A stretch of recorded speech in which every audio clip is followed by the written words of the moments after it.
Kisah Orang Kudus. Hari ini, tanggal 28 Oktober, Santo Simon dan Yudas, Rasul. Pesta kedua rasul ini dirayakan bersama hari ini. Mungkin karena nama keduanya selalu disebutkan serentak berurutan dalam Injil-Injil sinoptik, Matius bab 13 ayat 55, Markus bab 3 ayat 18 dan bab 14 ayat 3, Lukas bab 6 ayat 16 dan karena keduanya sama-sama mengalami nasib sebagai martir di negeri Persia, sekarang, Iran. Simon, selain dikenal sebagai saudara sepupu Yesus, juga dikenal sebagai saudara Rasul Yakobus Muda dan Yudas.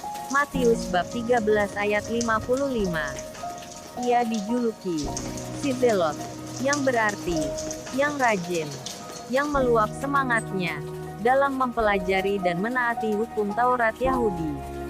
Gelaran ini diberikan juga barangkali karena ia termasuk salah seorang penganut aliran Zelot, Markus bab 3 ayat 18, yang sangat fanatik berpegang teguh pada Taurat, dan yang turut ambil bagian dalam pemberontakan melawan penjajah Romawi tahun 67-70.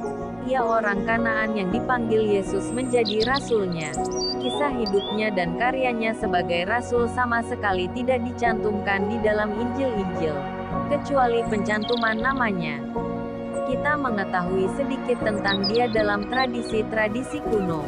Buku Menologi Santo Blasius menyebutkan bahwa Simon wafat dengan damai di Edessa, Irak.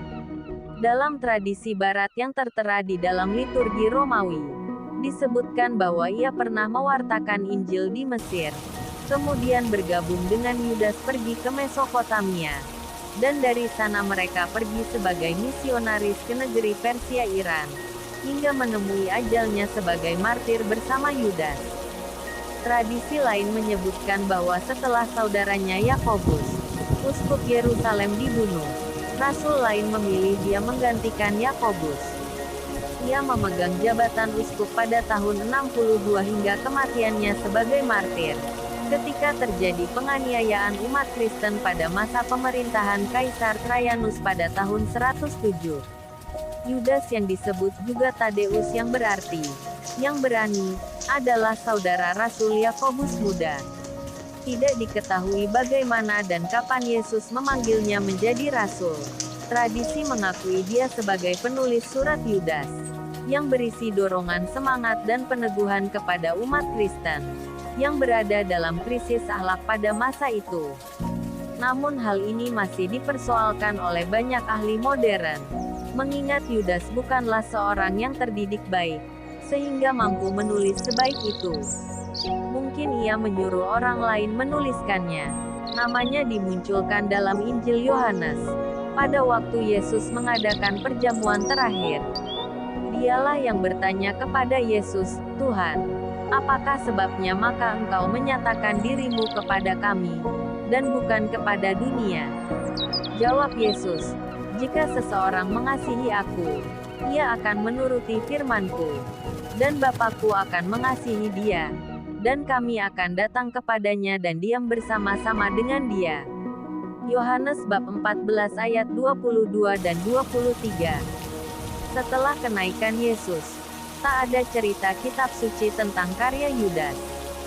Menurut tradisi, Yudas mewartakan Injil di Mesopotamia, sebelum bergabung bersama Simon di Persia, di mana keduanya bersama-sama menemui ajal sebagai martir Kristus. Sejarawan Eusebius menyebutkan bahwa ia mempunyai dua orang cucu, Zocher dan Yakobus, yang dihadapkan kepada Raja Domitianus, karena ada laporan bahwa keduanya berasal dari kerajaan Daud. Tetapi setelah diketahui bahwa keduanya orang-orang miskin dan sederhana, maka mereka dibebaskan kembali. Santo Yudas dihormati gereja sebagai pelindung bagi orang-orang yang mengemban tugas-tugas yang sulit. Santo Simon dan Yudas Rasul, doakanlah kami. Kakarla Channel.